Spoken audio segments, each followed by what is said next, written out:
Hello, welcome back to the YouTube channel of Bethel Evangelical Free Church Hanley. I'm Pastor Gervais Charmley, and this is another historic church in Oxfordshire. It's in Oxfordshire now, it was originally in Berkshire. This is the Church of St Andrew, East Hagbourne. It starts life as a small Norman building. It's essentially the modern nave with a little chancel. That chancel was replaced with a much bigger one in the 13th century, when also the south aisle is added. A north aisle is added later on, I believe, in the 15th century. But what we see here today is the product of many, many years of change and alteration. And so as we look around, we shall see the beauties of the building and its notable features, including a medieval pulpit, which I believe is the oldest pulpit that will have been featured on these videos thus far. So let's have a look. As usual, then, we start at the west end underneath the organ gallery, which we'll see when, of course, we're not underneath it. And you can see standard arrangement pulpit to one side of the chancel arch. And we've got an older and a newer arcade. You can see the older arcade, we've got these round columns, typical of the 13th century, and over here we've got our octagonal ones, which are later. The font is in the south aisle, and by the looks of things is 15th century. We have here a nice memorial from middle part of the 18th century. Frances, wife of Mr. John Loder, died 1755, aged 42. And it's your typical village stonemason. You've got these little putty heads up there, and you've got this very naive and rather odd-looking skull at the bottom. The nave, well, it's rather interesting in that you've got this, essentially the side chapels that have been built later. Rather than sticking out from the aisles, they stick in because they've been built alongside a nave that is narrower, a chancel that is narrower than the nave. You can see here that slot there, that suggests, well, let's have a look, is that, no, that's some kind of niche up there. Copies of old master paintings, all completely worthless but quite pretty. They are all just copies. And we have here the Lady Chapel. The Lady Chapel at Contay is, and obviously there was an earlier chapel here. You can tell by the columns, so there would have been a side chapel here in the 13th century, but it has been replaced by the present side chapel, which is much more, which is basically going to be much bigger.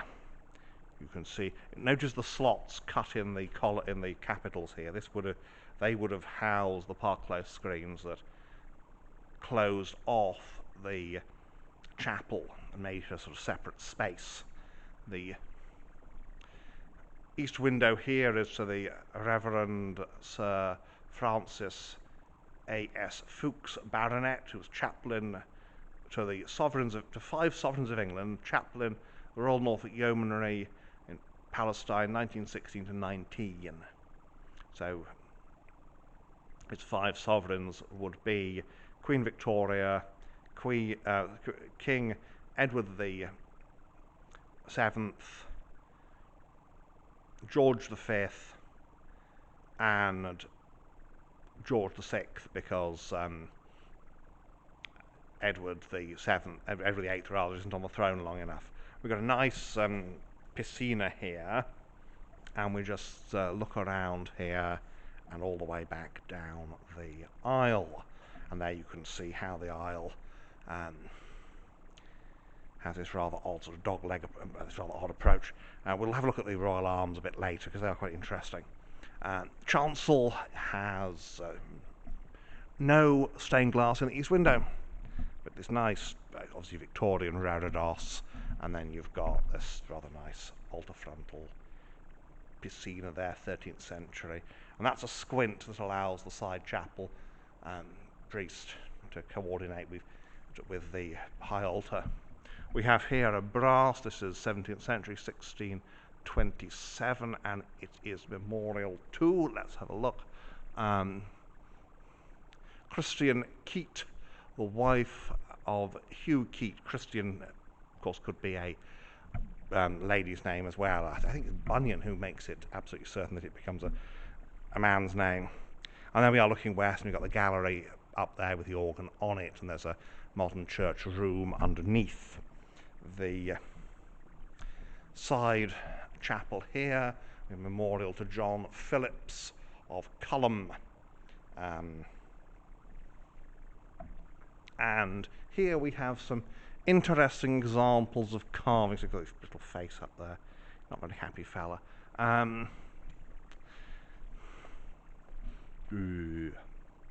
Monster, definite monster, that one. And we've got your three heads here. I'm not going to speculate what they are. And in there, the chapel and the chant, and the chapel in the north aisle has become vestry, so that's good. Now, here's the pulpit. This is reputed to be the finest medieval pulpit in Oxfordshire.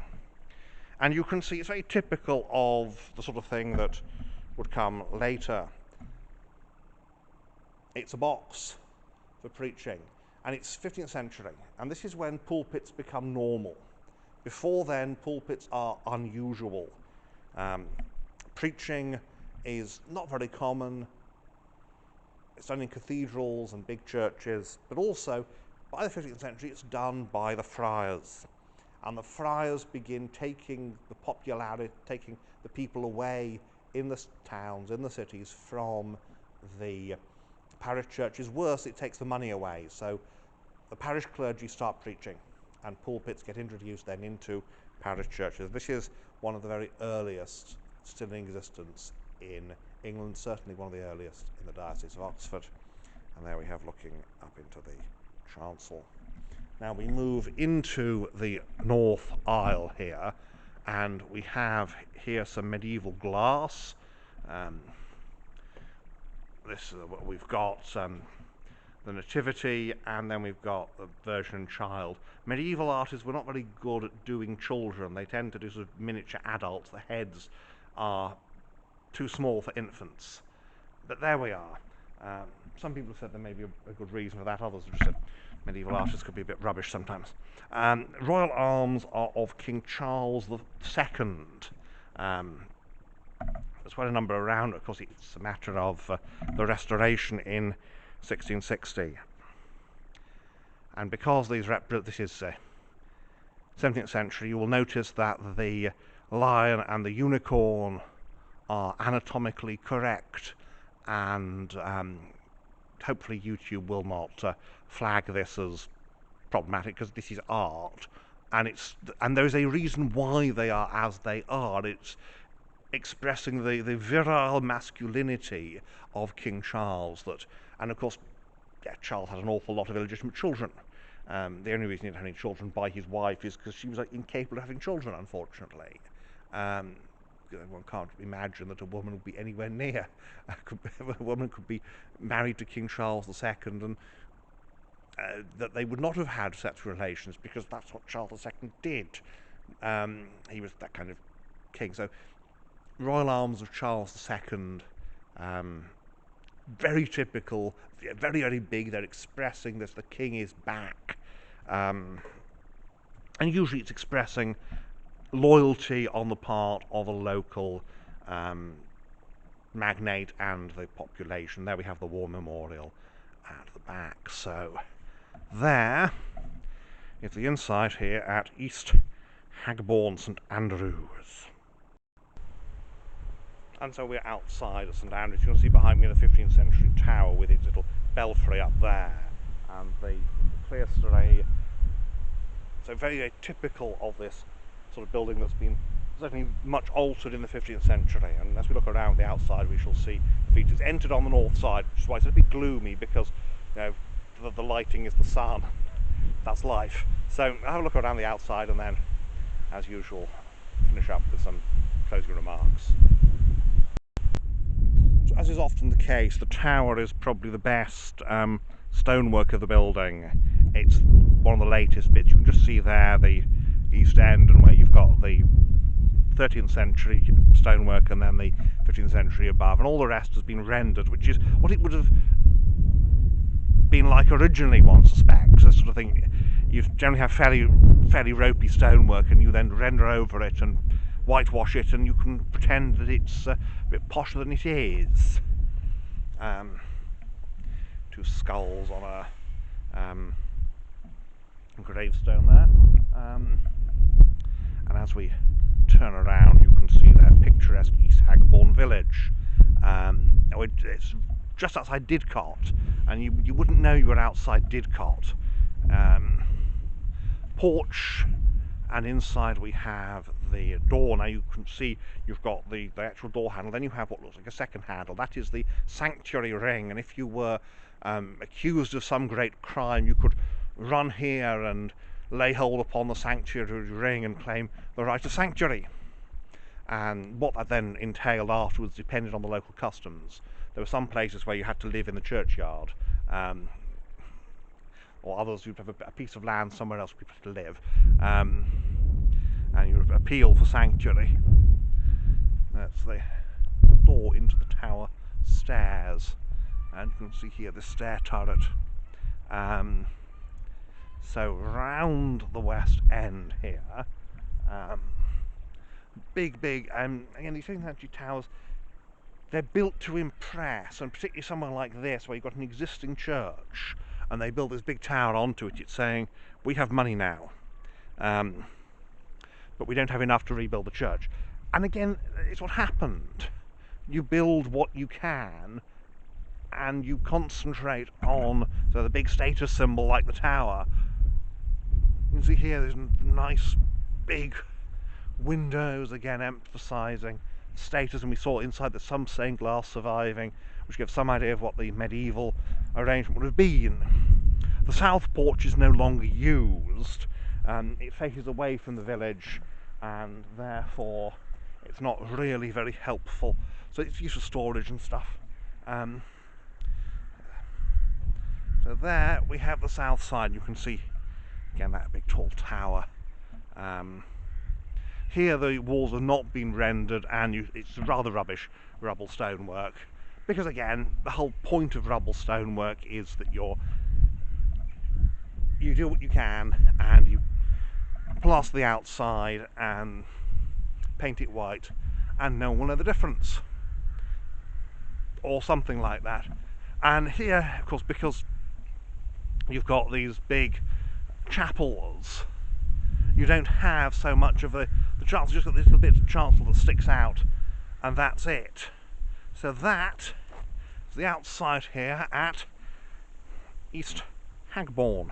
Look at that, beautiful tower, and you've got that little belfry, and that belfry with the Sanctus bell, and that was rung at the consecration of the elements at the Mass, and particularly, of course, when you're looking at masses every day, the people in the village and working in the fields would be reminded, yes, there's a mass being said in the church at this time.